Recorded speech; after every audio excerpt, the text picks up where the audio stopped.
Welcome in, ladies and gentlemen, to another edition of the On the Pony Express podcast. I'm Billy Embody. With me is Hayden Howerton. We get right into college football playoff ranking reaction on the show. We also break down SMU's win over Louisville. And of course, we go coast to coast. So strap in, buckle up, get ready to go in this edition of the On the Pony Express podcast, presented by our friends at Northwest Insurance Agency. And it all starts right now.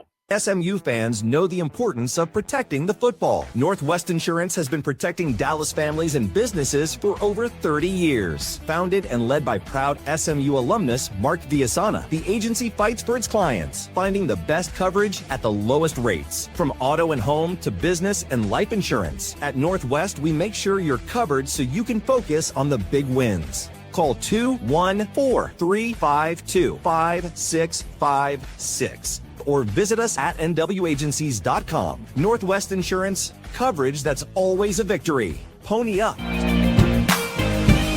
Northwest Insurance.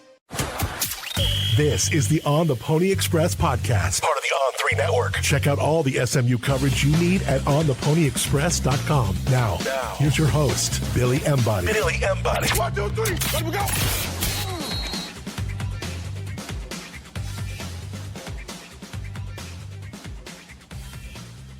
That is right. It is Tuesday night. College football playoff rankings are out. And Hayden Howerton, I'm Billy Embody. We've got a lot to talk about on this show. People are going to be looking up in about an hour and a half, I feel like, and saying, holy cow, they're still going.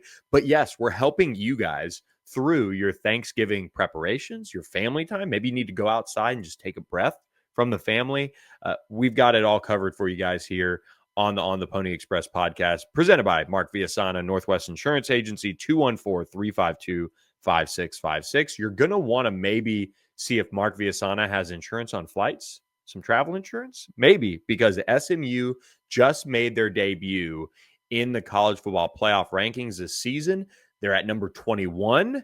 Hayden, this tees up SMU here to be in if they win their next two football games. Huge deal for SMU to get this type of recognition after what really was a weekend and early part of this week of maybe a lot of questions as to whether SMU, not only would they be in this ranking, would they get into at like 25, but how high would they be? So they debut at 21, but the positive is the ACC has 5 teams ranked in the top 25 now. You're looking at number 12, Miami, and while I think that can rub some people the wrong way of, well, are they overrated? Will SMU beat them in overtime? But ultimately, that is actually a good reflection on SMU's resume. SMU now is holding a top 12 win over another college football playoff bound team as it currently sits. We've all seen the brackets where Miami is sitting in there at number 11. As it sits right now, if SMU wins the next 2 games, SMU will be sitting in that number 11 spot. But, Billy, there are a lot of circumstances that could end up getting the ACC 2 teams. Alabama has a very tough road game at Jordan-Hare Stadium against Auburn on Saturday. We all know how those games have gone in the past. And if Alabama drops one of its next 2 games, so let's say they go and beat Auburn, A&M loses to Texas on Saturday. Bama's in the SEC championship. Georgia Bulldogs get revenge. Bama gets a loss there. That opens the door for the ACC to get 2 teams in. There are lots of scenarios that could really play into the league's favor. I think Texas Tech is essentially a lock in the playoff at this point. They're going to play for a Big 12 championship, in my opinion. I believe they just need a win, same as SMU on Saturday. BYU is also in the driver's seat to go play for a Big 12 championship. I don't think the Cougars beat Texas Tech in the rematch. There would be another top 12 team that would fall out of the playoff. So there's going to be a lot of chaos that's going to unfold over the next couple weeks with week 14 of the college football season, conference championship weekend. But ultimately, we're in a really good spot, not just for SMU, but for the conference as a whole. And when you look at this college football playoff rankings as a whole, Hayden, this really sets up for the scenario that if there's no drama, if there's no major changes to the rankings, SMU is going to have a first-round game at Oregon, which would be quite the road trip for SMU, considering they obviously went all the way out to State College last year. And this year, if they do win out and take care of business, they would be playing the Oregon Ducks, a difficult place to play. Autzen in December. very, very cold place. It would be quite the trip, like I said, for SMU. But here's the thing that, we're watching really closely here. If Texas Tech were to lose to a BYU in the championship game, does that move Texas Tech down a spot and move Oregon up? I think that is something to keep an eye on there. I would obviously think that Texas Tech would take care of business against BYU in the Big 12 championship game. But then obviously there could also be that maybe Texas A&M beats Georgia. Does that move Texas Tech into that 4 spot? That's something that I'm also keeping a close eye on with this college football playoff ranking. And Hayden, when you look at these group of teams that SMU could take road trips to, there's really not too much as far as drama I think that we could see as far as watching this unfold in a way that really impacts the number of places that SMU could go and play. I mean, you and I are talking about this off air, and we're sitting there, trying to dial up Status Jet and get our plane ready to go. Of course, we are not doing that, but it would be very nice if somebody did do that with our friends at Status Jet. Get a discount on a round trip flight when you mention On the Pony Express, and they can hook you up with that discount to get you to any of these college football playoff destinations if SMU does make it. And you'll have the flexibility, of course, with them to change things, last minute. If SMU were to face an Ole Miss team, you maybe fly into Oxford or Tupelo or make a trip like that. If SMU faces Texas Tech, that's a quick trip over to Lubbock for some of our friends at Status Jet. But then you get into some of the scenarios of, man, if Texas A&M beats Georgia, how far would Georgia fall? Would they fall all the way to number 6? Would SMU go to Athens? Would Ole Miss, obviously would still probably be behind Georgia in that case because of the head-to-head. How far would some of these teams drop if they suffered losses? Because Ohio State and Indiana, for example, are headed to a Big Ten championship game appearance. So you are going to have the potential of Texas Tech, I think, sliding into that 4 spot if they win the Big 12 championship. And if Ohio State beats Indiana, I don't see them falling out of the top 4, just the way they've played. Texas A&M, the way they've played, if Georgia were to beat them, I don't see them falling out of the top 4. But it could cause some shuffling as a whole as to maybe who is that top 4 with that guaranteed first round bye that really kind of came back to bite some teams last year, no question about it. And they made the changes. But SMU is sitting in a good spot here. I think if you're an SMU fan, you are concerned about going to play Oregon at Oregon. That is a difficult place to play. It's cold. The Ducks have, really been one of the best defensive teams in college football. But I'll also say that maybe that game could play into SMU's favor if it is almost a game where it doesn't necessarily get into a track meet. I don't know. I haven't watched too much of Oregon this year, but when you look at some of the other trips that are on the table right now, Texas Tech, Ole Miss, Oklahoma, those are the ones that obviously from an SMU perspective in a warmer weather environment, kind of against teams that you've probably kept an eye on regionally. Those are things that a lot of SMU fans would love to see. And plus, you can pretty much drive all of those games in one way or the other. So it could be a good showing for SMU as well on the fan front. It'd be really cool for any of those games to happen because you were talking about shuffling in the top 4. I really think the shuffling from the 13 spot up is essentially done. I don't really see a Vanderbilt leaping all the way up to the 12th, to the really what they would have to be is the 10th best team at this point. They would have to go from 14 to 10. I don't know if there's enough chaos left for that to happen. Now, college football could prove me wrong as we could enter some extreme parity that we've seen already in this year. But you're looking at teams who are just outside Vanderbilt, Michigan, Texas, even all the way down to USC. Yeah. And they're certainly going to be playing in good bowl games, but I just think those teams are going to be left on the outside looking in at this year. But you're looking at teams who are even farther down, Virginia, SMU, Pitt, all still alive, 24, Tulane, all who could have an opportunity to go be in the first round of the playoff. That's what's great about the new updated 12-team playoff system. How we would look at it right now would be 2 Big Ten teams and 2 SEC teams if it was under the old format. You would have some really great teams in Texas Tech, Oregon, Ole Miss, all getting left out on the outside looking in. And this just allows for a greater environment of college football to be present in the first round of the playoffs. And storylines galore, again, kind of outside of, the Oregon matchup. I feel like even though there's some Dallas flavor on that Oregon team, but you have Texas Tech, that would be again, you need a little bit of movement. You really would need Tech to lose to BYU in the, Big 12 championship. But then what does that do? Would BYU having a win over top 5 Tech move Alabama out? That would be something. Let's say there's very little chaos.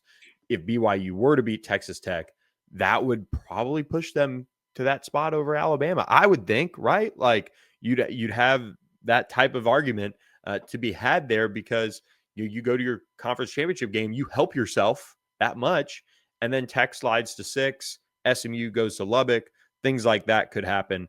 Of course, it's all the committee, determining what they want. I mean, that's the thing, you look at them having the conversations that they have to have around Miami and how they pass the eye test and this and that. Like Miami having an opportunity to play ranked Pitt this weekend is probably the only thing helping them, but really they don't have much of a prayer to jump Alabama, I don't think, and to get into this thing. I just don't see it outside of Alabama losing, which you already talked about. Yep, for sure. Miami having to play 22, I don't think that moves the needle enough for the committee. Hunter Yurachek is now the chair of the committee, Arkansas's athletic director. So there is going to be some SEC bias within the committee, like there has been all year long. However, Alabama getting that last game of the year at Auburn, nothing to lose. Auburn does not have their head coach. They fired Hugh Freeze earlier this year. I don't anticipate that happening, of the tide falling in Auburn, Alabama, but we've seen crazier in that rivalry. No question. And look, it would not be a crazy scenario for anybody to go up 75 McKinney, grab a new vehicle, so you're all set and ready to go for a drive over to Lubbock, a drive up to Norman, a drive over to Oxford, or just drive to the airport for that flight to Eugene. Make sure you go to the Thomas Auto Group and visit any of their 4 dealerships in McKinney: Ford, Subaru, Volkswagen, and Mitsubishi. Brandon Thomas and his entire team are going to take great care of you. Start getting your big present to yourself or to your significant other or your kid lined up for Christmas if you'd like. You'll get employee pricing when you mention On the Pony Express on new and pre-owned vehicles. So again, go to thomasautogroup.com, browse your selection, then head up 75 to McKinney or down. Some of you guys living way up in North Dallas, almost to Oklahoma, you can take 75 down or North Tollway down or wherever and cut over. It's easy to get to. That's the great thing about the Thomas Auto Group. So I'm heading over there actually next Thursday to get some work done on my vehicle. So excited about that. Getting a second key made for the car, actually. Yeah, it did not come with one, apparently. So getting that taken care of as the car shuffle during the holiday season gets ready to get going. Hayden, we talked about the college football playoff rankings. We don't want to hit people over the head with it too much. It is something that obviously it's huge for SMU to get in this week and to be where they are. It tees SMU up to be in with a win against Virginia with a win against Cal and then a win against Virginia or whoever they play in the ACC championship. That's the most important thing. Now SMU has to go out and beat Cal. But last week, they went out and beat the brakes off of Louisville, which was really impressive. I know that Louisville has kind of a poor situation with Miller Moss being out, running backs being out, starting linebacker being out, but that is still a really good roster that SMU just took care of business against.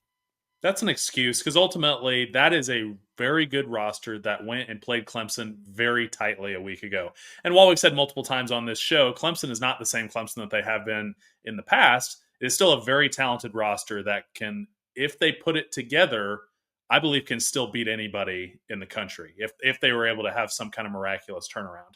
But this was a great way on Saturday to send the seniors off, as they brought the belt to Louisville.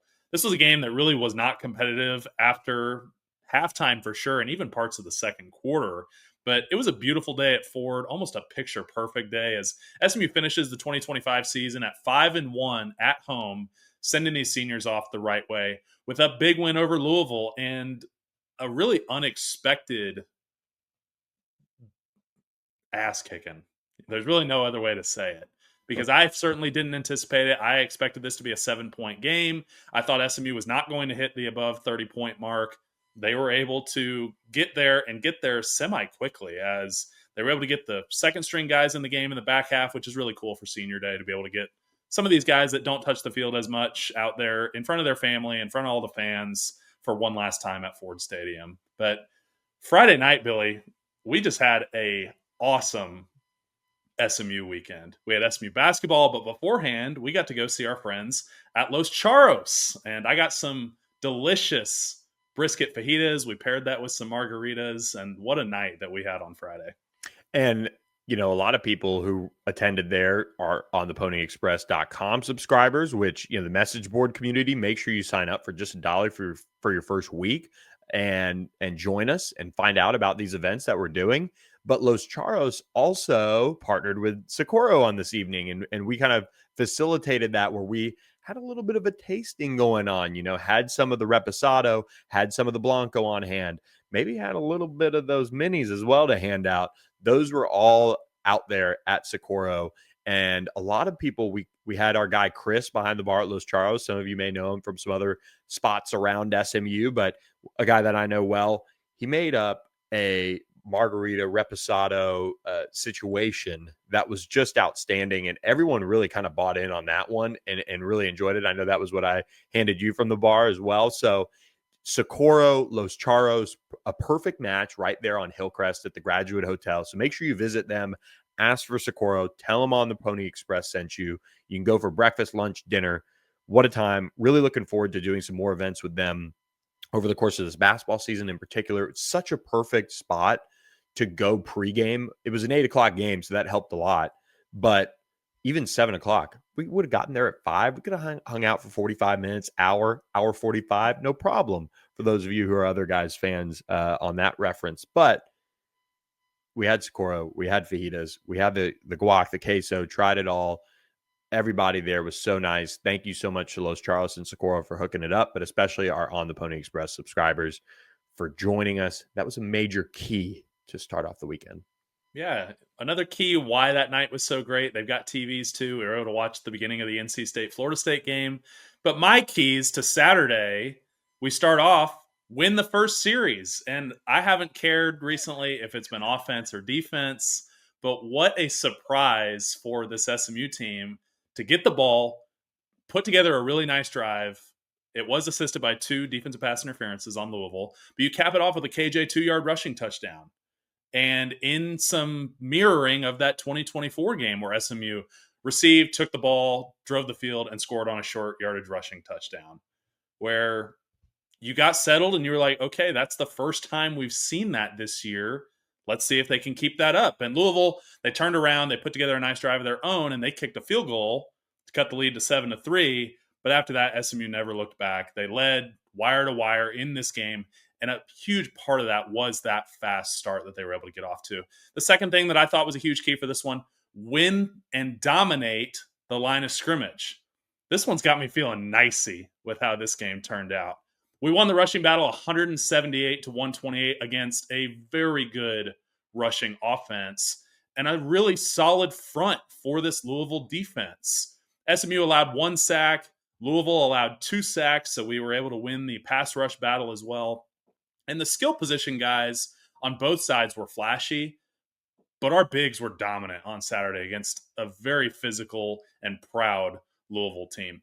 The third key to this game was KJ's completion percentage. I thought he had to have a very efficient day at over 60% completions and no interceptions. And I thought no interceptions might be a little ambitious, just with how I thought Louisville's defense had been playing.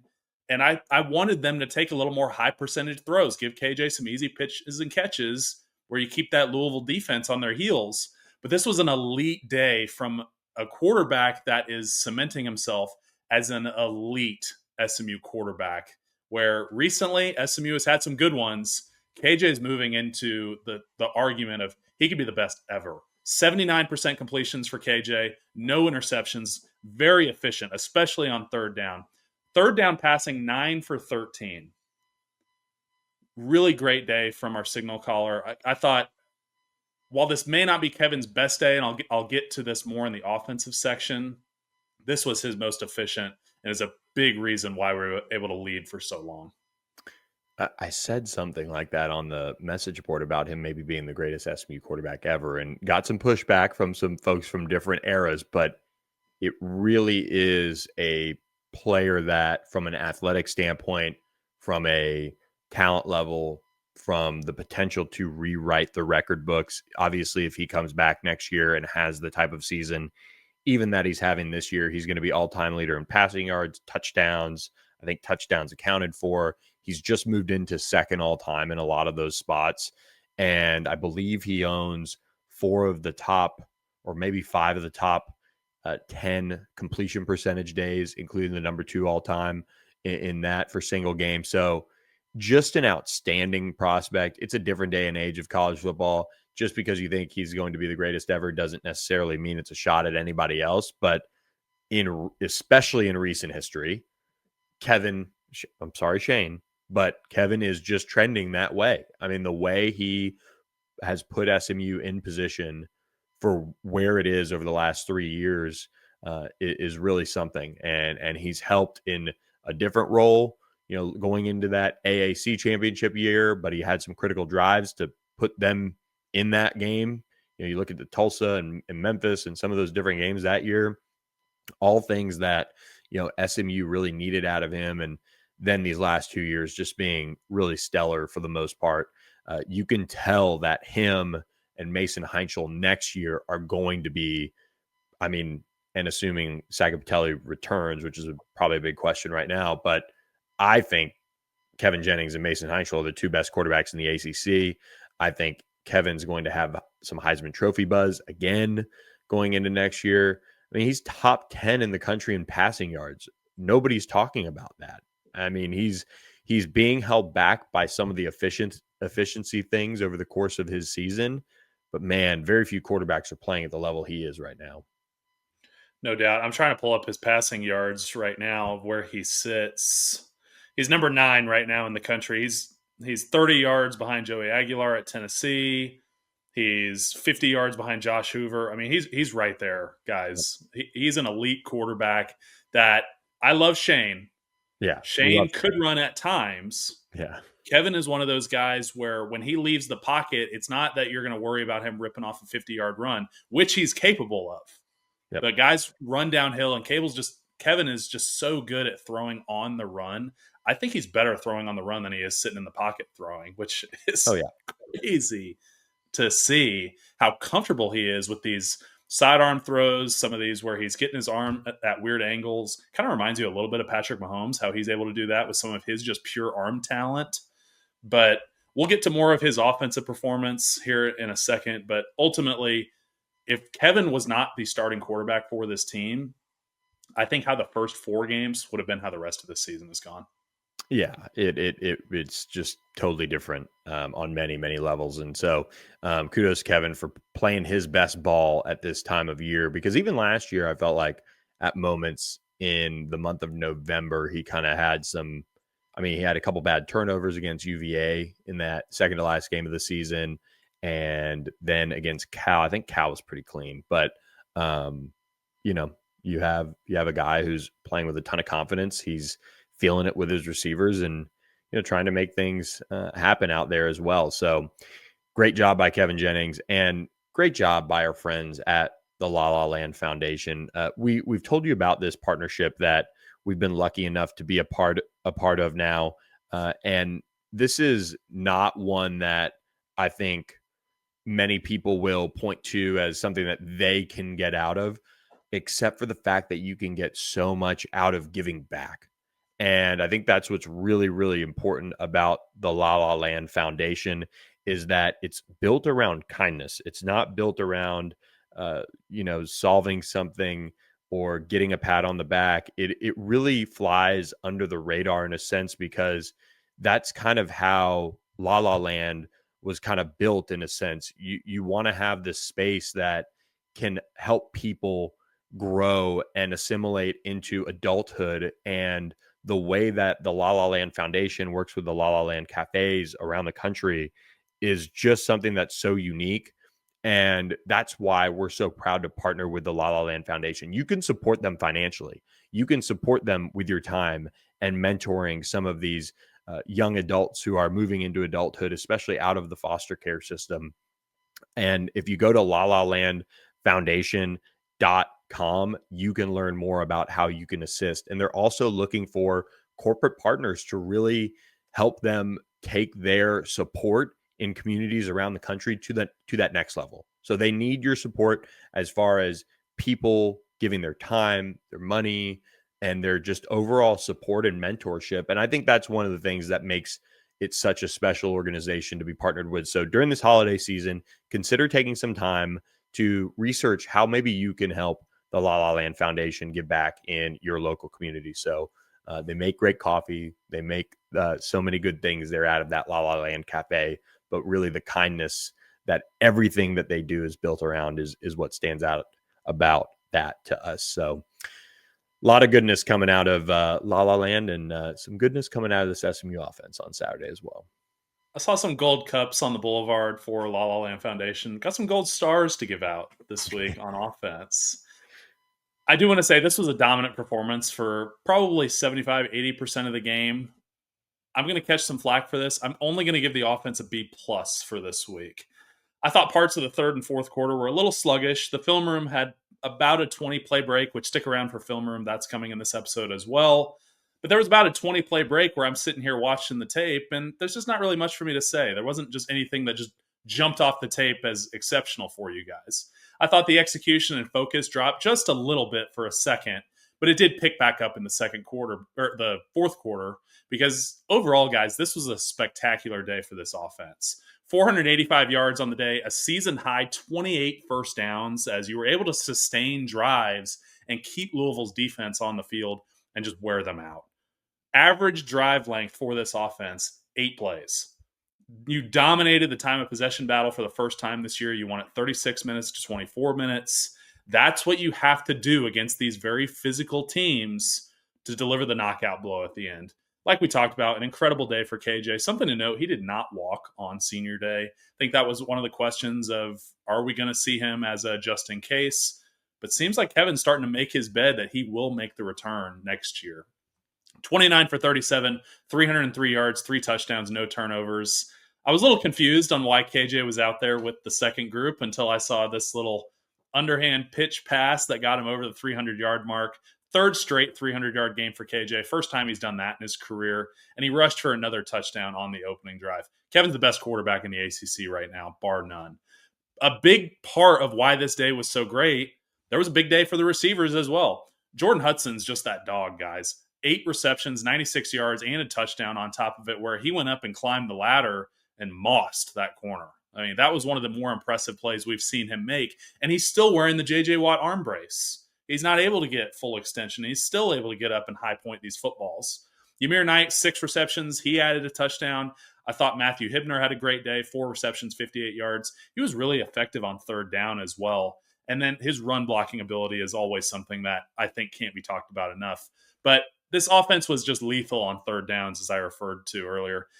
8 for 9 is passing, so I misspoke earlier. 8 for 9 passing on third down for 95 yards. 9 for 13 on the conversions.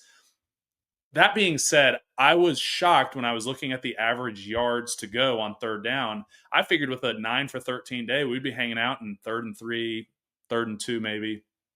Average third down distance was 6.8 yards, and we're still able to convert like that. We just out-executed the Cardinals on third down. They probably did a better job on first and second down, but when it came time for third down, the money down that we used to call it, SMU just out-executed. 13 explosive plays on the day for the offense, 8 passes, 5 rushes, and explosives actually made up for over half of our yardage on the day. And look, while I was watching this game, I was kind of sitting back being like, why is the creativity just this much better this week? Because it feels like there are certain weeks, and maybe it's because we had a bye. where you're sitting around, you have extra time to prepare, you're drawing up some things that you normally wouldn't on a 6-day work week. But I would have loved for some of these kind of creative plays to be sprinkled in earlier this year, but I'll take them when we can get them. But we're going to need a little more creativity once we get into, hopefully, Charlotte, the playoffs. And to be able to execute that additional creativity, it just takes time and it takes a little bit of extra work. Great day on the ground, 178 yards rushing, almost 5 yards per carry. TJ Harden led the way, 90 yards rushing. And then Logan Parr earns ACC Offensive Lineman of the Week. Big week for this offense, and I was really happy overall with the day. I would just like to see a 5% better execution kind of in the middle of that second half. Yeah, and I think you nailed so many things in that breakdown, Hayden, and I know the film room is going to be a good one, but I will say this about SMU's offense.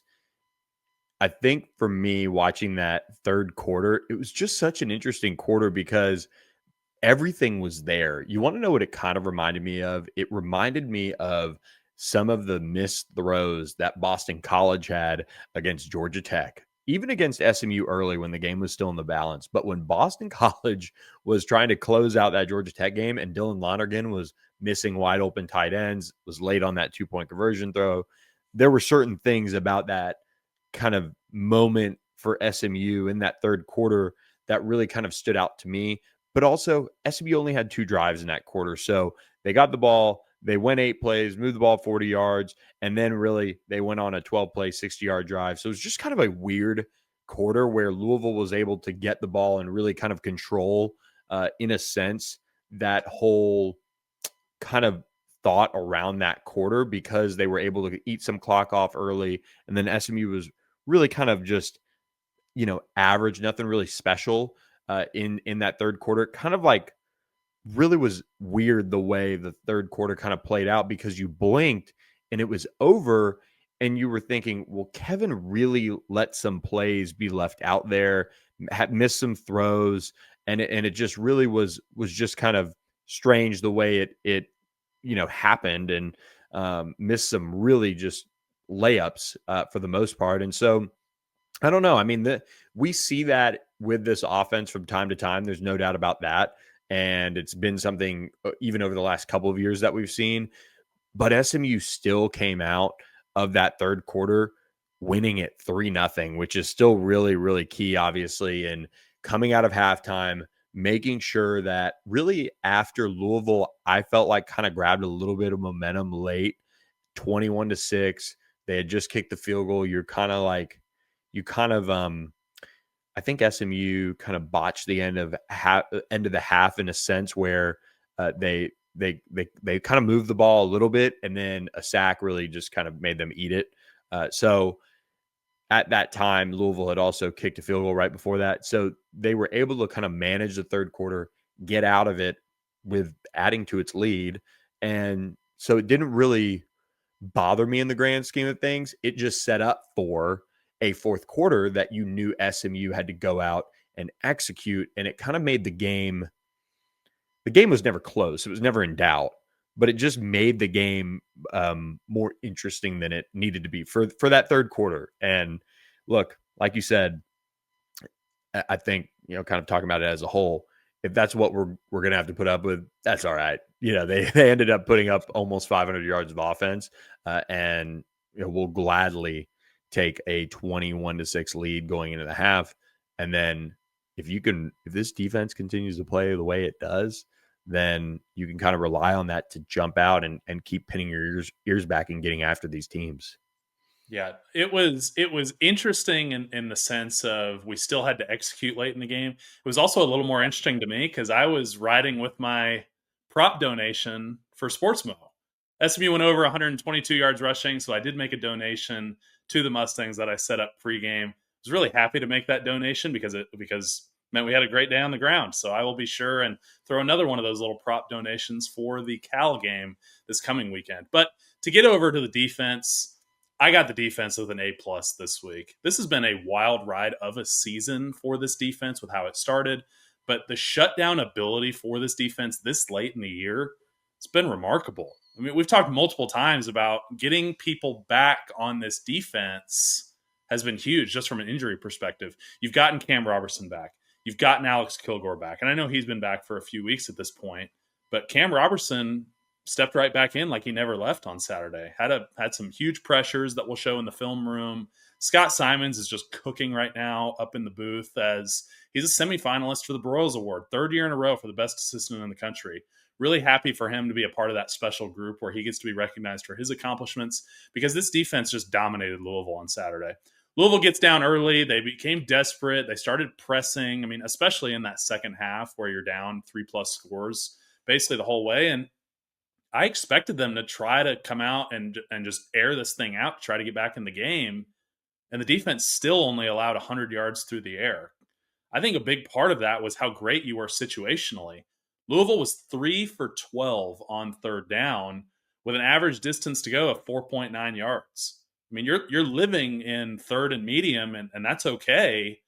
But this defense is bend, don't break at this point in the year.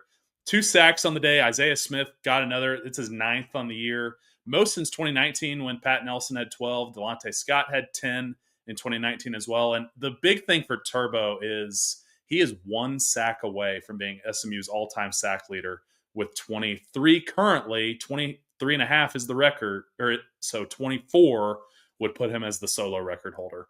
Louisville couldn't stay on the field on Saturday. A big part of that was the 3rd downs. They only ran 49 plays on the day, and that's an embarrassing stat for a team that is so good at running the ball, chewing up clock, and really controlling the other team.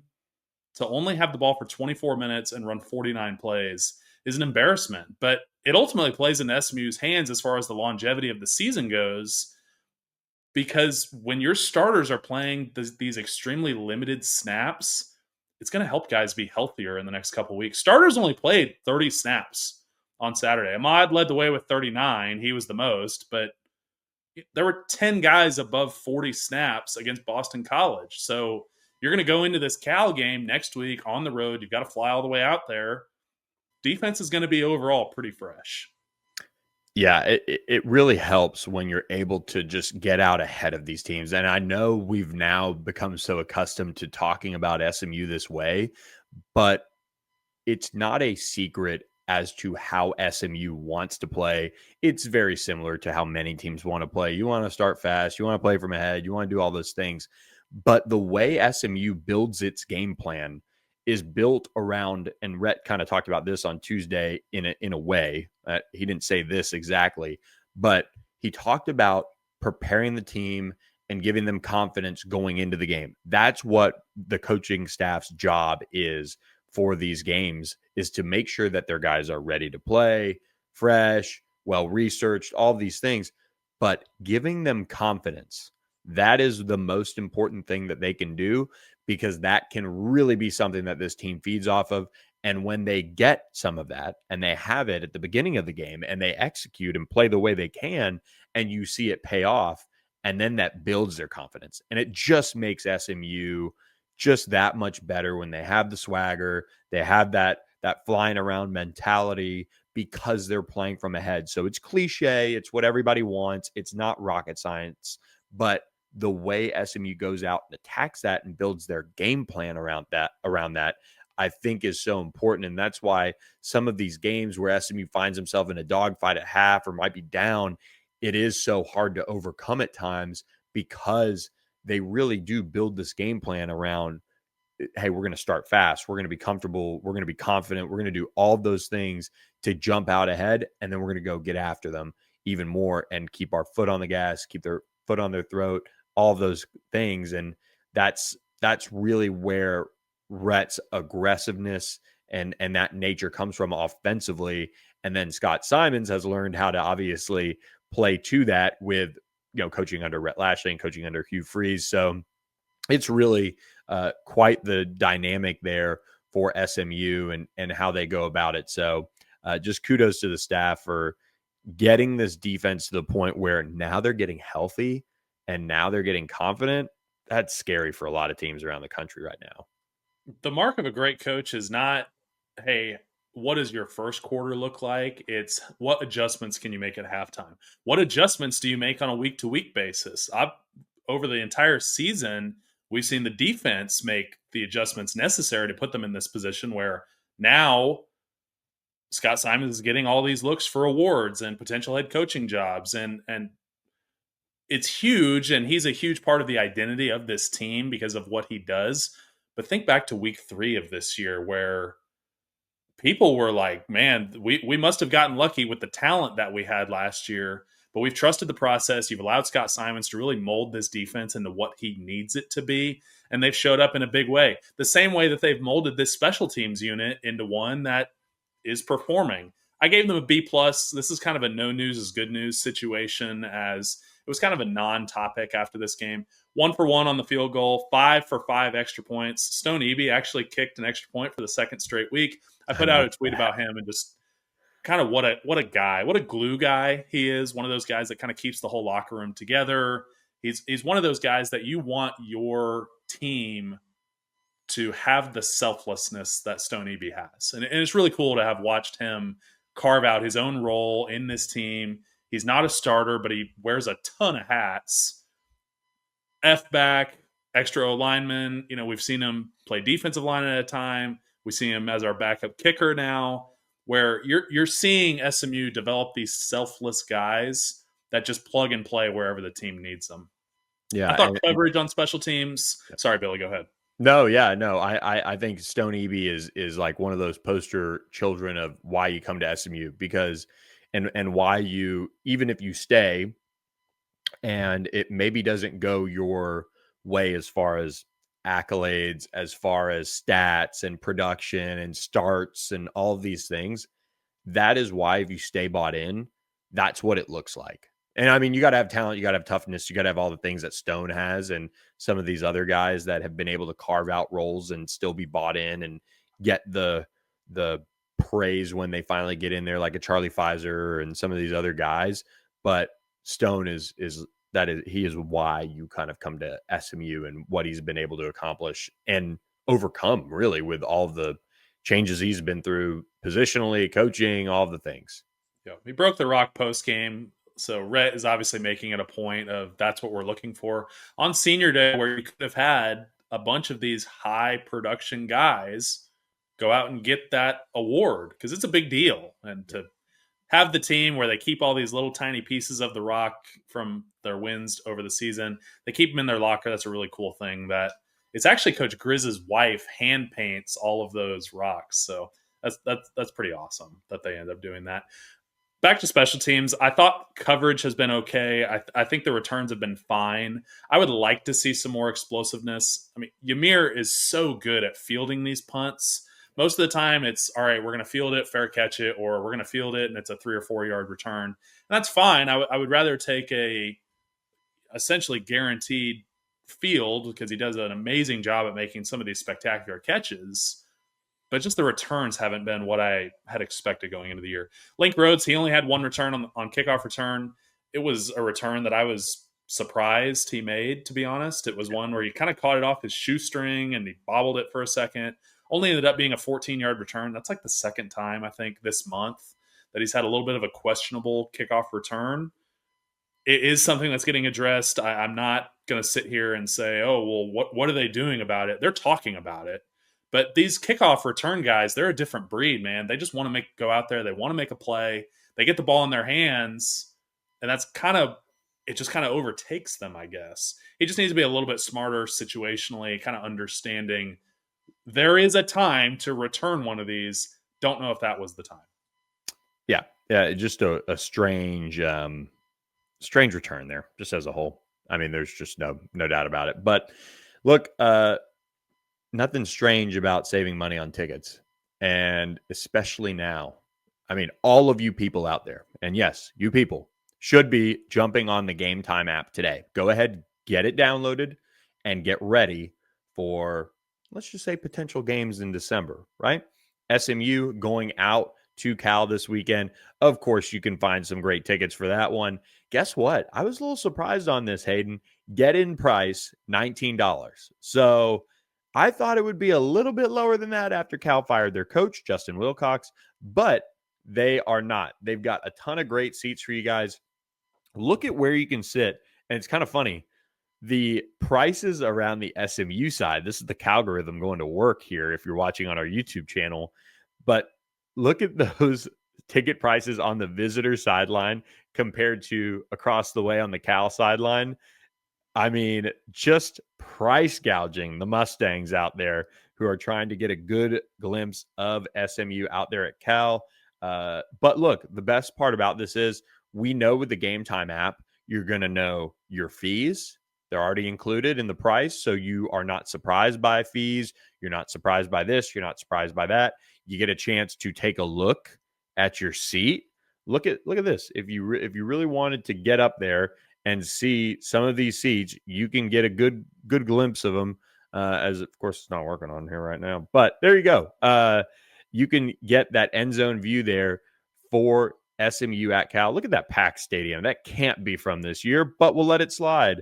And SMU fans, make sure, most importantly, you take advantage of the Game Time app. Great features on there where you can customize your spot or check out those zone deals. But the best part is you get $20 off your first purchase with code ON3. That's ON3. That's ON the number 3. So download the Game Time app, create an account, and use code ON3 for $20 off your first purchase. Terms do apply. Create that account and get $20 off with code ON3. So had some fun with the algorithm there. Yeah. 200. Well, I used it for SMU basketball last week. Yeah, so there you go. I headed up. I got some tickets for my wife and I while we were coming from the event at Los Charros and enjoyed a little SMU basketball. So check those out, especially before North Carolina comes to town, as that will be a big one to start conference play for SMU basketball. 7-0, by the way, heading into the 4-game stretch against the SEC. This is not a basketball podcast. I'm not going to sit here and pretend like I'm a basketball expert like you are, Billy. So let's get to the film room, which is my expertise. As wanted to bring you guys a little bit different film room experience this week. We've actually got the score bug, we've got the wide shot, and we've got the end zone shot for all of the plays I'm bringing you guys. Be sure to comment, like, subscribe. There's only 50% of you guys who watch this show are subscribers. Be sure to hit that subscribe button if you do want to see more film room. We're going to bring you guys some off-season action as well. We'll bring you guys some grease board as I'll install some SMU offense and defense for you guys this offseason. So if you want to see more than that, hang around. But on Saturday, I thought this was a really cool performance from really both sides of the ball. Offense in particular, there's some really great execution from a scheme perspective. And then there's some guys just going out and out-athleting guys on the field. There's some really cool clips on here. So without further ado, thank you guys for watching the film room, as always, and please enjoy this week's edition. Welcome back to the film room, everybody. We are bringing you guys a new and improved film room experience. So now we're bringing you guys the score bug, we're bringing you guys the wide, and we're going to bring you guys the end zone shot of every play. This is why I decided to bring you guys the film room last year. I really wanted to bring you guys inside my experience as a former offensive lineman and kind of talk through film, how it was explained to me and some of the coaching things that were talked about in my meeting rooms however many years ago. So guys, I wanted to talk about this running game that we had against Louisville on Saturday. The run game is my bread and butter, being a former offensive lineman. And this was one of the examples of how it's supposed to be done up front. So formationally, we've got gun weak left here. So what that means, Kevin is in the gun here. Weak talks to the F, who is this fullback here, number 44. That's Stone Eby. And then left talks to the Y. So we've got Matthew Hipner over here on the left. Stone Eby is to the weak. And then Kevin is in the gun. So gun weak left is the formation. And then the call here, we're going to run counter. We're actually running counter to the Y, which is pretty cool because it allows us to make a couple of adjustments that wouldn't usually happen. And what I mean by that, on paper, this is going to be a deuce between 71 and 54 here. We're going to deuce this 3 technique back to 34 here, back to this backside linebacker. So on the snap, deuce is the call. And like any kind of warfare, it doesn't always go how it's drawn up on paper. So this 3 technique actually slants out. Not a problem because counter is a gap scheme run. And what that means is everybody has the gap to their inside. So Logan Parr here, his defender goes away and another one fills in his gap. He doesn't have a man. He has a gap. So he's able to take this blitzing linebacker. This deuce turns into a tray on the run between the Y and the left tackle, they end up traying this down lineman, and they get great movement. They get about 2 or 3 yards off the ball. That's all you need for this kick out right guard to come and kick out this end man of the line of scrimmage. That's Addison Nichols. Does a really nice job. Same arm, same leg, develops a lot of power here, is able to open up the hole for both Stone and the running back. And we're able to split an explosive run here down on the 25-yard line going in. Ends up being about a 23-yard gain, sets us up for the first touchdown of the game just a couple plays later.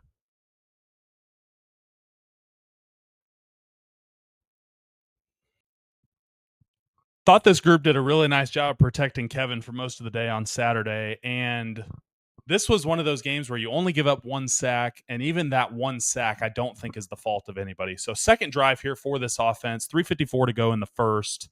It's 1st and 10, and here we're in an empty set. So we've got no running backs in the backfield, no tight ends, just the 5-0 lineman and Kevin are shown on screen here. And we're going to run the draw. And I actually love the play call because it's not anticipated by Louisville. That's why they don't have any linebackers here in the box.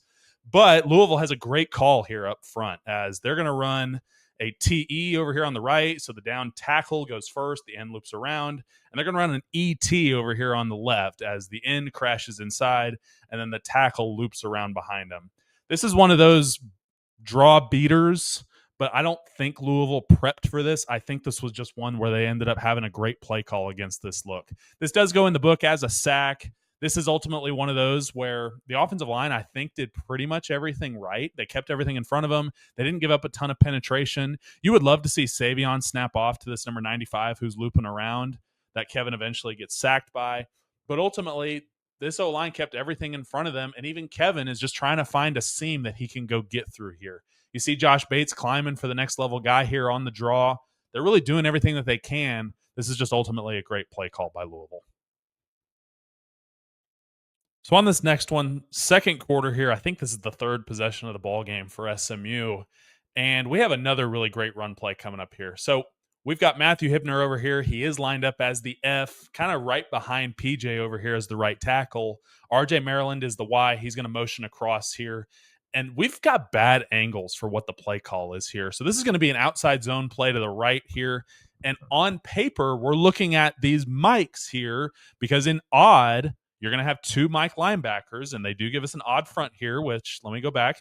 They're giving us a nose, 2 4 eyes, 2 overhangs, and then 1 linebacker here. So outside zone right, if I'm the center, if I'm Josh Bates here, I'm going 2 mics right. What that means is we're going to have a double out to this mic, and then we're going to have an A to this mic right here, number 34. So on the snap, I think on the right side, this double out that they end up having could be called a fan, just depending on what scheme we're talking here. They fan out to this overhang guy, do a nice job getting on angles.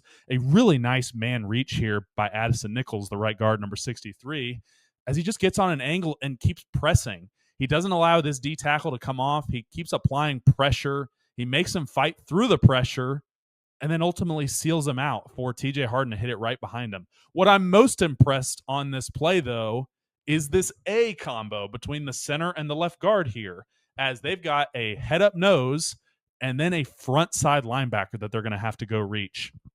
On the play here, Josh does a really nice job playing with length. You can see him extend that left arm here on the snap. Logan gets on his horse and is in a full sprint here trying to get underneath this nose and actually ends up reaching him. So we end up sealing the defense here by the front side linebacker. We get him sealed backside. The front side man reaches are exceptional, and then TJ Harden is able to get up to the third level for another big gain for this unit. And I want you to keep watching Logan here. Keep watching 71 right here.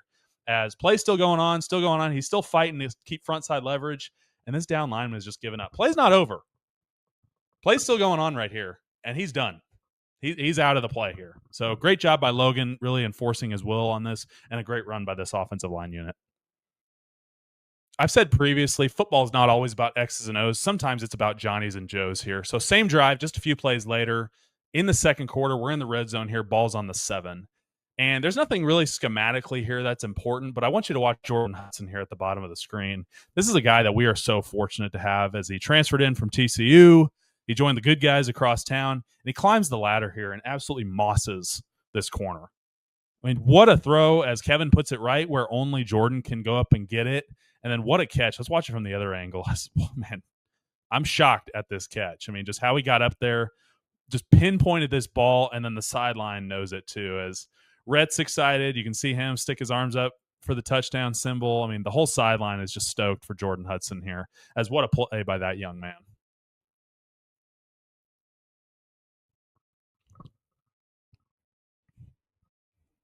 Okay, fourth drive of the game here. So 14-3 is the score, 4:45 left to go in the first half. So we're on the 44 going in here. This is one of these plays where it's the sixth play of the drive, and the defense is just gassed. I mean, we're going to see here their rushes are nothing here, as it looks like they've kept most of the same D linemen in to this point. We've got guys, and they just aren't as fresh at this point in the ball game. But ultimately, a really great job on the protection. So offensive line gets into a sort here on the left side. So the four guys here on the left side need to be sorted between these three offensive linemen. So these three are responsible for those four. So on the sort, 1 to 2 is our count. So on the snap, Logan and Josh here are sorting between these two guys. Neither of them come, so Logan gets to go hit some ribs here and help his boy Savion out. On the right side, we are man because the slide was on the left. Do a really nice job at right guard setting this tight 3, and then Andrew Chambly is really patient with his set here. I thought on the route, too, as this is really a verts concept, as we'll see here. All four of our receivers are getting vertical here, up the field. This is one where you're really forcing the nickel here, who's standing on the hash, as we'll go to the wide view here, number 12. This is actually a linebacker. He's having to play both here. He's having to play RJ Maryland up the seam, and he's having to play Matthew Hipner up the top of the numbers. Kevin recognizes this, drops it over the top. A huge explosive play and a nice catch and run here by Matthew Hipner as we just shred this defense that they gave us to this four verts look.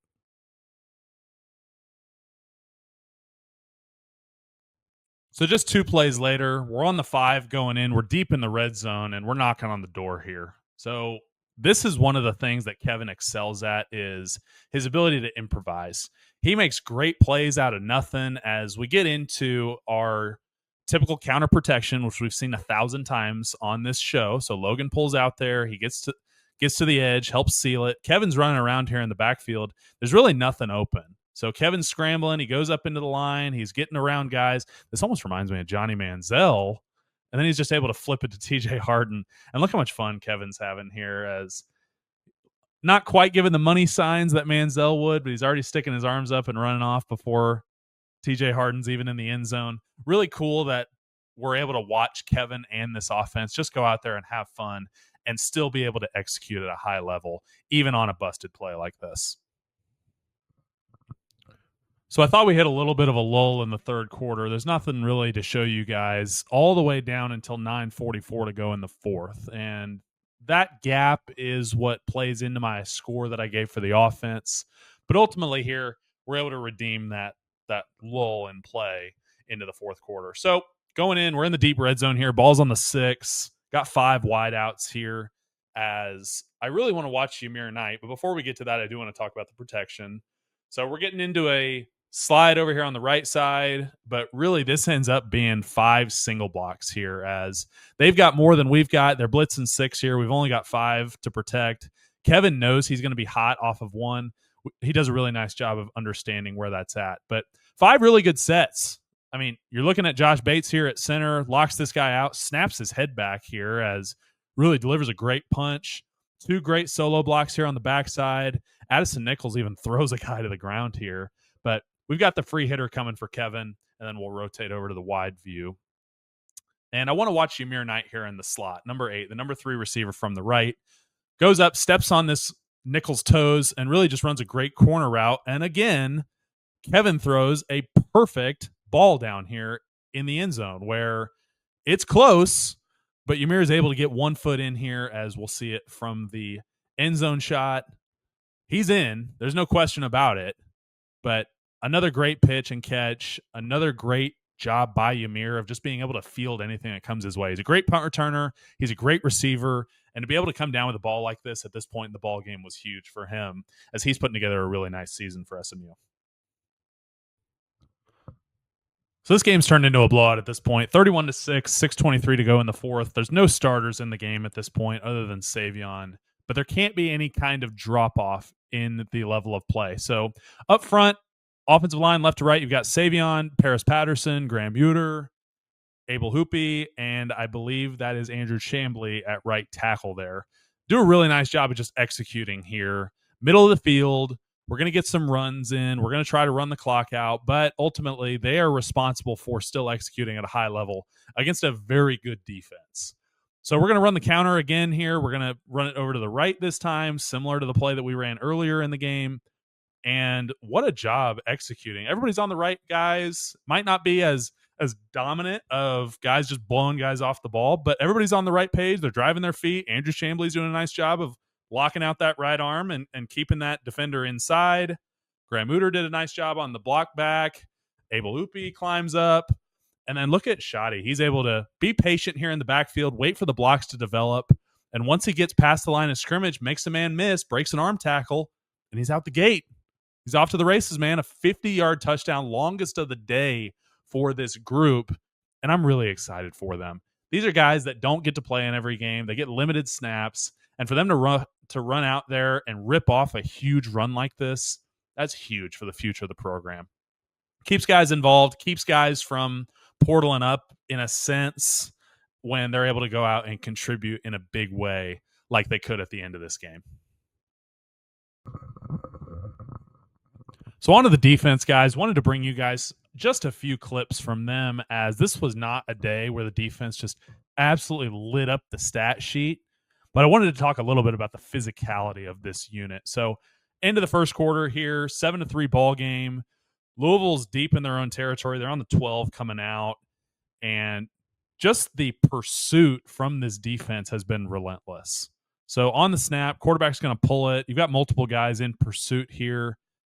You've got Zakai Barker here in pursuit. And then you get Jakai Lang, who comes and delivers a shot here on the perimeter to the quarterback. Completely legal hit.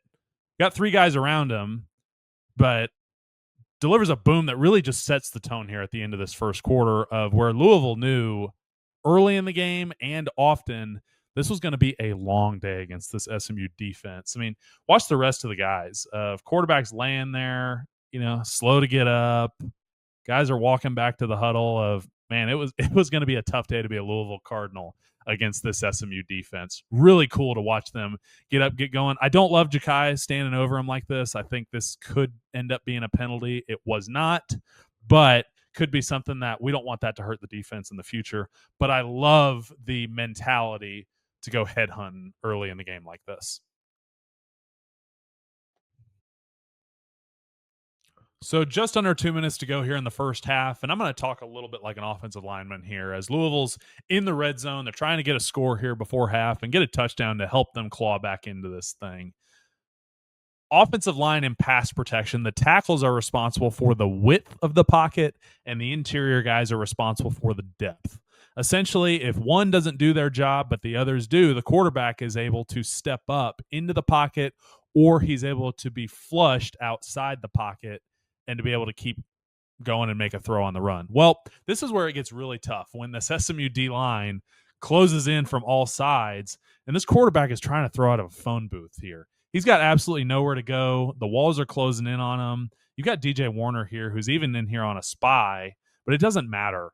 I mean, you've got both DNs here. Cam and Isaiah are able to get home for, I think, a half sack each. I'm not sure. Maybe Isaiah got credit for the full thing here, but really great job by all four here of making this quarterback uncomfortable, forcing him to step up, try to escape the pocket, and the rush gets home anyways. Man, second week in a row, we get to talk about this kid. 38-6, 4 minutes to go in the fourth quarter. Ball game is well out of reach for Louisville, but hey, that doesn't matter for this defense, as looks like we're going to get into cover three here. So we've got three deep safeties. The corners are sitting down a little bit lower, but Tyron Polley here standing on the tee for Thunder On. Pre-snap, drops back into his coverage responsibility, ends up making a great play on the ball, just steps right in front of the route here, completely fools the quarterback, is able to come home with an interception for the second week in a row. True freshman. Tyron Polley, 2 interceptions already in 2025. really cool to see a true freshman be able to come up for this defense where we're going to lose Ahmad Moses and Isaiah Wacobia next year. Going to be very, very difficult to replace those two guys. But Tyron Polley is going ahead and making a serious case to be one of the faces of the defense in the future to come. Really great day for the defense. Not a lot of statistical things that you can just drive home, but just completely shut down this Louisville offensive attack and is a major reason on why this team is one win away from playing for an ACC championship for the second year in a row. Well, Billy, that was really cool to go out and see these guys from the end zone shot, as those are where my seats are. It's kind of where I enjoy the game the most, but it's always really fun for me to bring that view to everybody else. Everybody sees the TV copy. Everybody sees the sideline view. There's just a different appreciation of sitting there and watching the plays from behind develop. Yeah, it is. And when you get a chance to sit down with you and have the clicker going and pointing things out, it just kind of changes the game a little bit. So we've been working on some of this stuff, you in particular, obviously, doing the hard work. We've got some ideas that we've talked about at ontheponyexpress.com with some off-season content. So do me a favor, guys, make sure that two things. You're subscribed to ontheponyexpress.com for just $1 for your first month. And make sure you subscribe to this channel. Hit the button right here that says subscribe. If it says subscribed, you're in great shape. You're helping us out. We appreciate that. But if it says subscribe, hit that button, please. It would really help us out, especially on YouTube if you're watching. So speaking of helping out, man, your MVP, I know, helped out this SMU defense in a big way. Huge way. And this is a guy that I have not talked about very often this year. And I even had to look up his snap count for the year. He's looking at this is 500 some odd snaps for this individual. He's played a lot of downs, but this is really the first week that he's gone out and made a huge contribution. But looking into it, Billy, he's been able to do some big things in his 557 snaps that he's played this year. So he's able to go out. He's putting together a defensive grade that's top quarter in the country. From a linebacking perspective, he's top 10 in coverage. He's top 10% in coverage. He's top 20% in pass rush. Kind of a do-it-all linebacker for SMU. Brandon Booker, 8 tackles on just 27 snaps on Saturday. He did get some rest with kind of the way the game played out in the second half. 1.5 tackles for loss. This guy's just a sophomore out of DeSoto. He's going to make an even bigger impact in 2026 as his PFF grade has essentially doubled in the last year. I'm looking for a huge year as SMU is going to get another great linebacker coming up through the ranks. And I think for me, watching this game unfold, I kind of went back and forth on my MVP. I kind of let, you, McGill, Dean, always make your MVP picks. And I try to get creative here, but I really couldn't in a sense. I'm going with TJ Harden, 18 carries, 90 yards, 5 yards a carry on the ground for SMU. And he did have a touchdown catch. So he did not get snubbed from scoring a touchdown in this one like he did at BC. He got back on the right side of things and was able to catch that little flip pass from Kevin Jennings. What creativity. Also, shout out Kevin for obviously you put the ball in the air. That is like not putting it in harm's way. Don't get me wrong, but you could just jog it in. And anyway, just kind of one of those things where you're like, what a teammate, what a guy, because it worked. Yeah, he's spreading the wealth to his boys, which I can always appreciate that. That one was on the film room. It's awesome seeing Kevin go out and just have fun with things like that. But my last couple thoughts about the Louisville game before we get to some coast to coast. SMU has beaten each of its last opponents by 32 points each. I mean, those are some beatdowns occurring at this point in the year. SMU is playing its best football at this point of the year yet again going into week 14. And hopefully you're listening to this over an hour in on your drive to wherever you're going for this Thanksgiving. But just know, as you're sitting around about to have turkey, be thankful for the fact that SMU controls its own destiny. You've got a big road game against Cal next week. We'll preview that later this week. But you win, and you're going to go to Charlotte for the second year in a row and play for an ACC championship every year you've been in the league so far. What a feat that this team has been able to go out and do. Speaks volumes to Rhett Lashley, his ability to build a Power 4 program. And just the way that SMU has responded has really kind of lit a fire on this new era of SMU football. It has, and I think for me, it's just kind of insane to think about that. Here we are again, everybody at this point, which it's a little different, right? Like last year, we were up there in Charlottesville when they clinched, going to the ACC championship game. It made the Cal game kind of like just fine, whatever, take care of business, go send the seniors out the right way. Obviously, they did that. This week, it has like a little bit of like that spookiness, but SMU is playing so well. We'll talk about that again later this week on the preview pod, which we might drop early. We might get it out a little Wednesday evening for you guys, maybe something like that. We're going to try to turn it around quickly so you guys can watch it. But the fact that SMU has been able to do what they have done is just so impressive in terms of the culture kind of coming together and not just being a team that, when you and I talked about it, kind of leaving conference play or non-conference play and then going into the Stanford and Syracuse games, going into the Clemson game, we were discussing after those 2 wins, is this a team that is going to be, are they going to find a little something? Are they going to have a chance to be great? Or are they going to be a team that we look back on and say, wow, they were incredibly talented. They just didn't really know each other. They didn't really have an identity, but man, they were so close to doing some things that are really cool. Well, guess what? Fast forward, they're really close to doing something really cool once again and playing in Charlotte. And we're all just, ready to have Saturday night over with, and it end up in a good way for SMU. All the fans can go back to Charlotte team, everything. We can go back to clutch, do all of those things. But it just is so wild that you come into a league that for so long Clemson has been the standard. It's been their home away from home in Charlotte. And in SMU's first 2 years in the league, if they can get a win on Saturday, they'll be making it, kind of their home away from home. It's just pretty, it does not happen this way, guys. None of this is supposed to happen this way, but for SMU, it is. And you need to embrace that all of those years of kind of suffering and all the things that have happened have kind of led to this. So it's really cool, regardless of what happens on Saturday in a sense, but they got it. I think this team will finish, but more on that next week. Speaking of being thankful, very, very thankful every day, but especially around the holidays and some of these holidays that obviously honor veterans and those who have served and things like that. But very thankful for all of the service members out there who defend our country, keep us free, do all of those things. And SMU alum, big football supporter, Doyle Glass and his family are among those people that you can count as thankful for these veterans. And in his 2 books, Lions of Medina and Swift Sword, he continues to show you with firsthand accounts from Vietnam veterans what it was like to be on the front lines. And he has a World War II book coming out in 2026, 2027, maybe beyond, somewhere in there. But it really is a great gift for your uncle, for your grandfather, for your dad, whoever in your family, or if you're just a history buff like me, you can go to doyleglass.com to learn more about some of his best-selling books that honor veterans who've fought for America. And these are 2 really, really good books. I've enjoyed Swift Sword. I've already read it.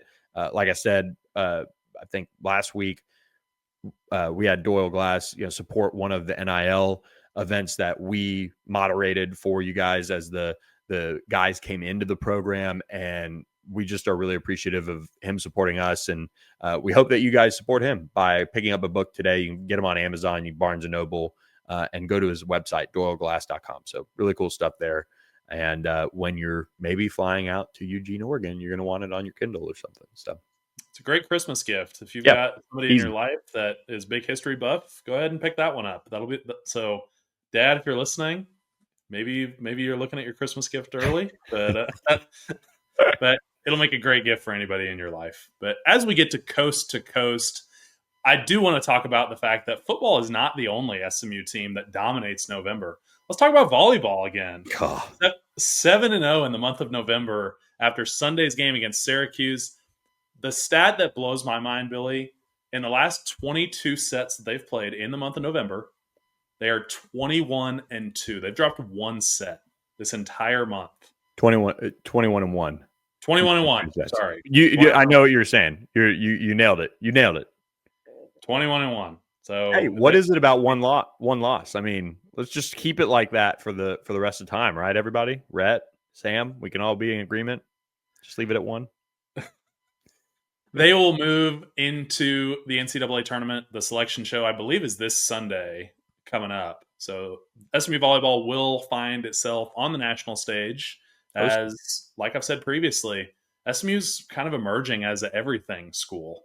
It's really cool in the current era where you don't have to kind of divide and conquer these resources. You're able to spread them out. You're able to get players from all over. They honored 3 volleyball players at the game on Saturday for being Team USA players for their respective age groups. Yeah, they have done an outstanding job recruiting. They've done an outstanding job, from the high school ranks and from the transfer portal as well. So Sam Erger is just killing it. She's just built different in how she runs her program. Just outstanding. And the men's soccer program, credit to them for a great season. Difficult way for it to go in that final game, losing it home 1-0 to Washington. But what a run and what a great crowd on hand. I saw some pictures of the line around the block, and it was crazy out there. Yeah, they set a record for that stadium. 2,367 people piled into Washburn. Really, really awesome to see the SMU support for all of its sports programs now. But we move into a massive weekend of ACC football that just took place. And part of the reason that SMU is sitting here controlling its own destiny at this point is Pat Narduzzi and the Pitt Panthers. We kind of joked, kind of not joking about how Pat Narduzzi did not take the Notre Dame game seriously enough. Well, obviously it was because he was taking Georgia Tech very seriously. I mean, Georgia Tech was a team that was a win away from being in Charlotte. They would have already clinched. They would have already been sitting pretty before that game against Georgia this coming weekend. And Pitt didn't care. Pitt leapt out to a 28-0 lead. They were get off the sticks. I mean, that was one where they were taking the belt. But Georgia Tech, they clawed back into it a little bit. They scored 2 straight touchdowns in the first half, 14-point game at half. And they get the ball in the second half. They're driving down the field. They're trying to cut the lead to 7. Haynes King just throws a back-breaking 100-yard pick six on 3rd and goal, and Pitt just kept the game out of reach after that. Huge for SMU, obviously, as now Pitt goes on. They play spoiler, 42-28. Pitt still needs help to reach the ACC championship game. SMU and UVA are the 2 teams that control their own destiny. But when I'm sitting here and I'm thinking about if SMU takes care of business on Saturday, who are the teams that I want to play? Dude, I don't know if I want to play Pitt. Pitt was bringing the freaking wood on Saturday. They were dropping the hammer. I mean, they out-physicaled a Georgia Tech team that is known for how physical it is.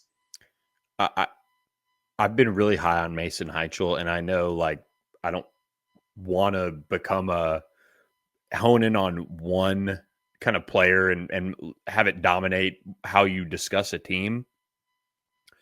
But that guy looked like a 6-year senior playing in a big-time game who's in total control. He had the moxie. He had the confidence. He had the ability to escape and extend plays and do all of these things. Kyrian Turner had a huge game. Just an awesome showcase of all of the things that Pitt has put together over the course of the season since they inserted Mason Heichel into the starting lineup. They've not scored less than 30 points with him as their starting quarterback. Starting quarterback in ACC play. Obviously, Notre Dame game was tough, but the play of this team in league play has been so impressive. We finally saw the back break early on Georgia Tech's defense. They didn't play bad the rest of the way, but the hole was dug. It was shocking. I was sitting there watching it, and all of a sudden, I think I was texting you. I had a million people, texting and kind of talking about the game in a sense. And at the same time, there was a lot of whoa. It was early, and we had just watched Texas A&M come back from down 28 against South Carolina. Now, Pitt is not South Carolina, and Pitt was able to hang on. But just a week prior, some people were jumping on the Georgia Tech BC and kind of had sent some texts, and then obviously we know how that one ended.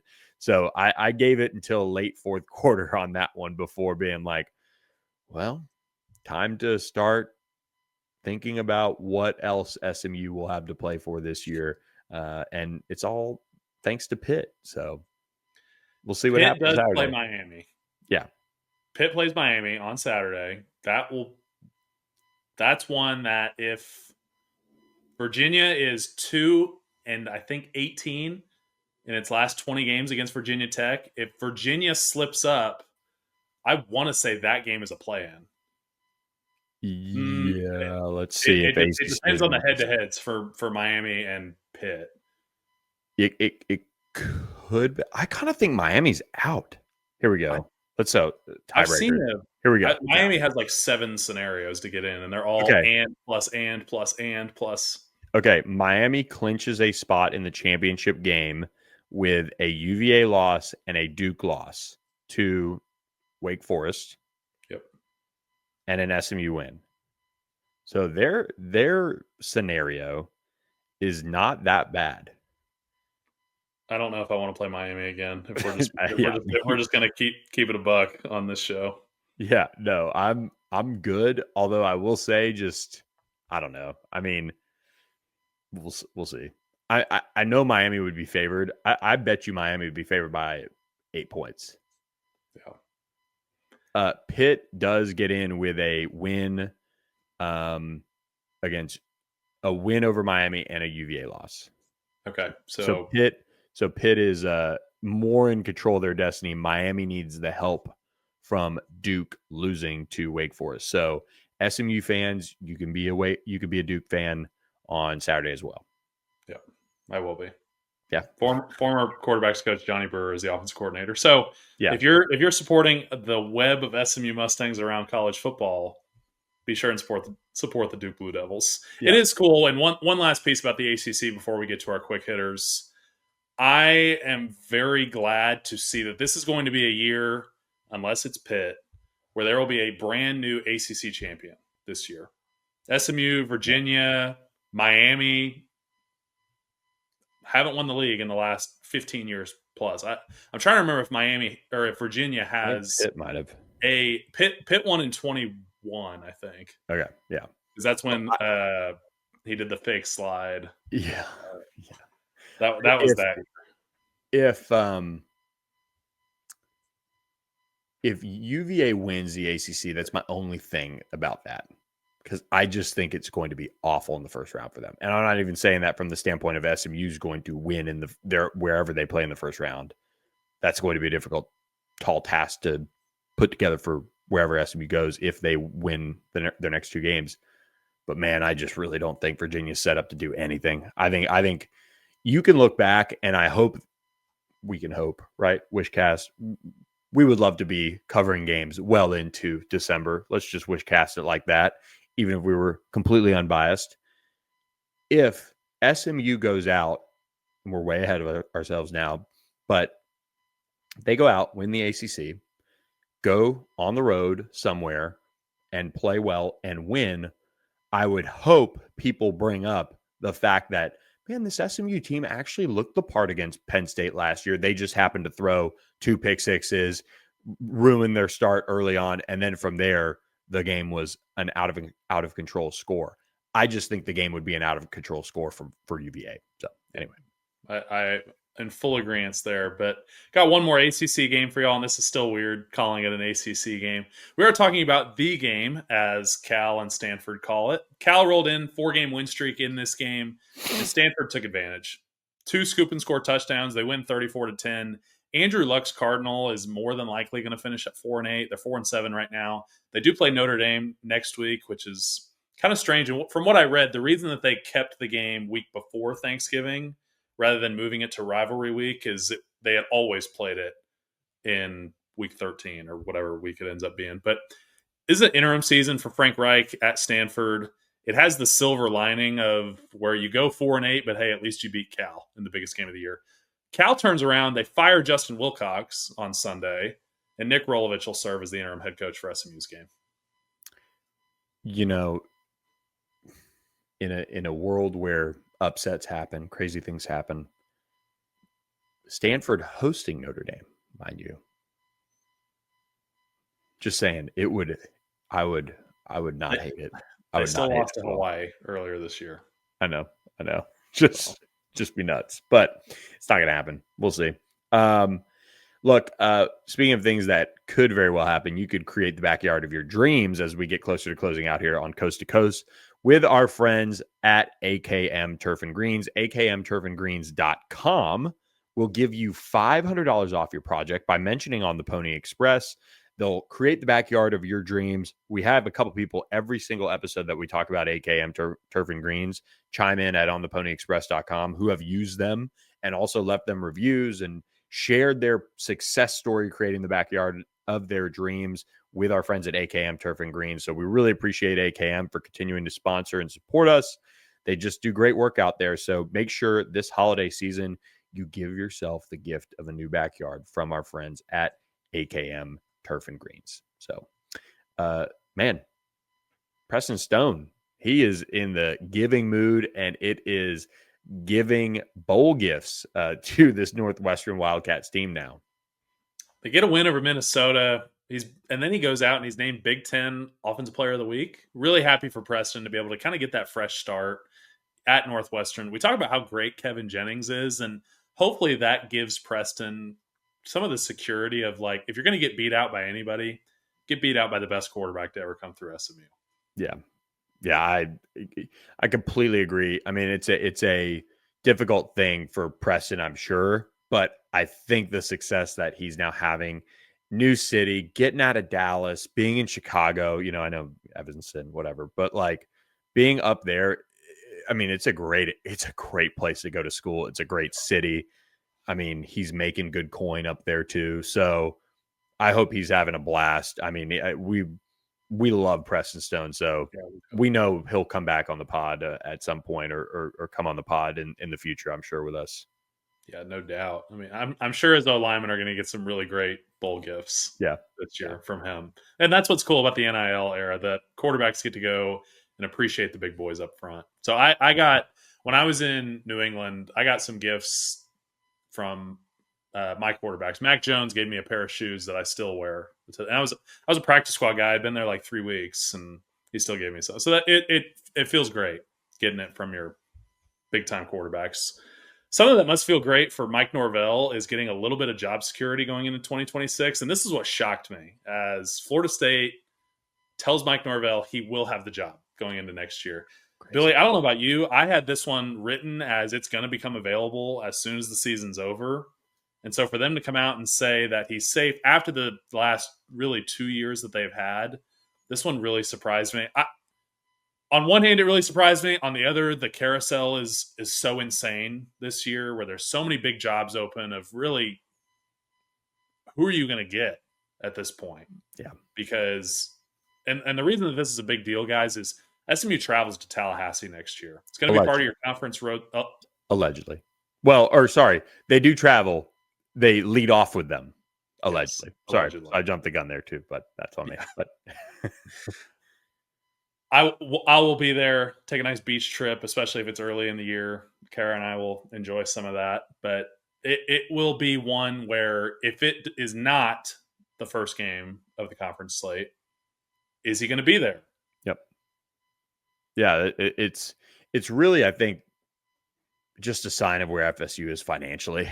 And the interesting thing will be is if they undergo all of this research into, okay, well, why isn't it working? Why aren't we this? Why aren't we that?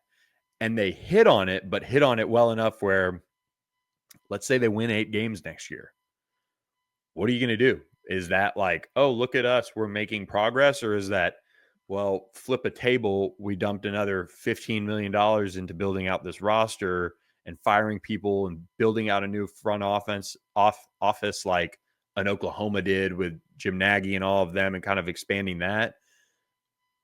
And they're still going to be ticked off, and they're going to realize, okay, we probably should have made a move away from Mike Norvell, or they're going to be satisfied with some progress. Because I do think Mike Norvell and the staff, if they, and this is the hard part, because, and you might know, I mean, I feel like you would know this just having been in the NFL.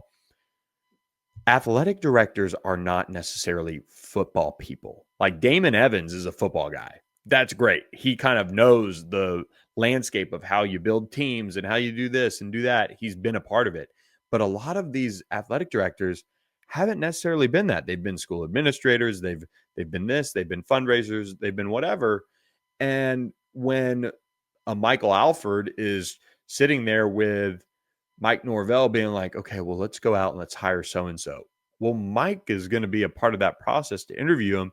It's not going to be like a general manager of a football team going out and interviewing somebody, or a president of football operations or president of the team going out and hiring somebody who's usually a football person, So it's unique the way some of these like staffs get built out, especially in this new world of having these scouting and recruiting departments that have a general manager that in the league would be people that are, just kind of really selected by football people to run the show. That's such a great point. I mean, you look at athletic directors almost like general managers for the teams that don't have a specific general manager. And they're having to wear a lot of hats. They're having to raise the money. They're having to work on all of the off the field stuff as well as manage the head coach, where they would be one that would certainly benefit off of getting a true football centered guy to run the show, like Damon Andrew Evans, Luck, like Ron Andrew Rivera. Luck. Great examples. I mean, I think about the difference between New England and the other teams I played in with having Bill Belichick be the general manager, which is what some of these teams are having to do now. The head coach is having to run all of the show as far as recruiting, everything. Yep. It's too much in the current era. And I think that's part of why Bill failed late in New England. You fell out of touch a little bit. It became too much. Pair that with where you go to, and this is just an example. I know the Cardinals are going to lose their entire staff after this year. But you get Monty as the general manager, who went out and made great moves, especially early, to go get the talent on the field. The product is just not being coached at a high enough level to win, where you can point the finger at, okay, it's definitely the head coach's fault, not the fact that we don't have the talent on the field necessary. Because I look at Tommy Castellanos, 13-8 as his touchdown interception ratio. I mean, you go out, you get him from Boston College with the anticipation that he's going to be the guy for you, and middle of the pack. I mean, not what Florida State needs to go perform at the level they need. Yeah, and on top of that, if you had a football guy interview for the GM job, like, I don't know, it's just really interesting to have that conversation with the athletic director, and that's how it is, though. Like, that's how it is with owners in the NFL. These guys are football people because they own the teams, but they aren't football people for the most part. So there is that unknown of, hey, all right, Mr. GM candidate, why don't you get up on the board and show me what you kind of look for, or what, let's break down some film. What do you like about this guy or that guy, and evaluating guys, or, what's your process? And it's all a sales thing. And this is a really interesting, unique business and just world where, if you know somebody and if you've been in a decent role, you're always going to be considered this, like, Graham Harrell is always going to have a job because he's been a high level offensive coordinator. I forget where he is right now. Major Applewhite, he was a high level offensive coordinator at one point. He's been a head coach. He's going to have that type of a job for like the rest of his career. So I know Major Applewhite's the head coach of South Alabama, but it's football. You've got to get a little bit uncomfortable. And I'm interested to see kind of where Andrew Luck goes with that hire, in a sense, because of that. They need somebody who's going to be uncomfortable at Stanford because it's such a unique job to take. So anyway, wow. Wink Martindale's the same way. He's going to be a defense coordinator just the rest of his career. Yep. I mean, he's another one that's up for the Broyles Award. But when talking about last one. John Chavis coached half of the SEC's defenses over the course of his career, and everybody still talks about third and Chavis. Yep. I mean, and wow, this is a long podcast, but to talk about Carly Ursay, I mean, and when you compare owners, and my perspective on owners is Amy Adams with the Titans, yep, who was fine. Robert Kraft, who's the best owner in the league. Yep. Mr. Kraft, I loved being around. He was one of those guys that you were a practice squad guy. His office was right outside the locker room. He'd come in and wish us all a happy Thanksgiving. Like, he got it. He would drop a bunch of money like to be able to take care of the players. Then you have Mr. Bidwell. And Mr. Bidwell, he gave me a great opportunity in Arizona. But when you talk about an owner being disconnected from really what it takes to make a football organization great, it's more than having a nice stadium and buying yourself a bunch of jets to fly around the country. And so there's a lot more to it. Carly Ursay is doing an incredible job of getting on the headset, really understanding what it takes to make football-oriented decisions for a GM, as she's now responsible for hiring all of these people. To get on with the last little bit of our quick hitters and what's been a very, very, very long podcast. And if you're still with us, thank you so much, guys. Yeah, awesome. The Brian Kelly drama continues. His son claims that Brian Kelly was not allowed to attend his senior night. He said, dude, that was awesome. Free my boy. Like free BK. Like, BK is he's just like a rapper getting out of jail or something. I mean, no offense. Like, Morgan Wallen getting out of jail, whoever getting out of jail, that was like free BK, don't let him throw a chair off the top of a bar again. Let's go. Free my boy. Talking about your father is hilarious. LSU beat Western Kentucky 13-10. Notre Dame, I mean, they took Syracuse out behind the woodshed, man.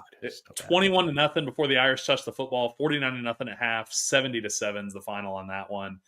Baylor Bears fall in Tucson. Arizona scores 20 points in the fourth. 4-minute span that they actually scored 20. Baylor's got to win this weekend to get bowl eligibility, and I did not see that coming. Aranda's going to have his job for one more year. He's another one where really they can't afford to fire him at this point. Yep. And then but they pay players. Look at their t-shirts. Yeah, look at their t-shirts. Incredible. And then TCU winning, as much as that sucks, it actually does help SMU because they beat a top 25 team. It makes our loss look better. Houston lost that game more than TCU won that game. Houston missed a last-second field goal that would have ended up tying it. I think Houston would have had all the momentum coming back. But ultimately, TCU gets a win, helps SMU out. Frogs, I think, have 7 wins at this point. I mean, play Cincinnati last game of the year next week. Well, we'll see how it goes. I mean, they continue to step up and just. I mean, what did they tweet out a video? The vibes are immaculate. They were singing on the plane and everything. I love being excited for wins, so don't let me poo-poo things. But God, that was doing the most. That video was crazy. I think they actually did 2 videos from the plane, separate tweets. They did. Yeah, they did. So, and then you have everybody in there in the TCU fan base in the comments. We should actually, let's see if I can pull up the comments. Oh my God, Sonny was Big 12 head coach of the week. I mean, there's not really much going on in the Big 12 just as a whole. I mean, yeah, wow. 2 videos. Here we go. Let's see.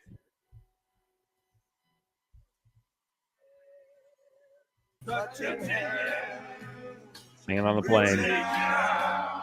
Oh my gosh. Look at this over here. The vibes are a mess. The gun. Oh, here we go, dude. Just so good. So good. And then everybody's favorite. Big fan, man. I've seen enough. Just awesome. So, wow. We've lost everybody. So they're unsubscribing like every second. So now we're at 60%. Yeah, there's like 3 people still listening to us. But we really appreciate all of you guys. We're so thankful for all of you. We will get the preview podcast out to you before Thanksgiving. Yes. It might be Wednesday afternoon. It might be Wednesday morning. We might just, have it out there for you guys all week to listen to. But we have talked to Rhett Lashley. We've talked to Kevin Jennings. Practice is, we've seen the guys. Everybody looks healthy. So we might just jam out on those and get that out to you guys. So hope you guys enjoyed this all-time record podcast, I feel like, as far as length. And without anything else to say, we appreciate all of our sponsors, you guys. Hayden Howerton, I'm Billy Embody. We'll catch you guys next time when we preview SMU at Cal. Thanks for listening to the On the Pony Express podcast with Billy Embody. Follow us on your socials on X at SMU3 and on Instagram at On3SMU. And keep it locked to OnThePonyExpress.com for more coverage.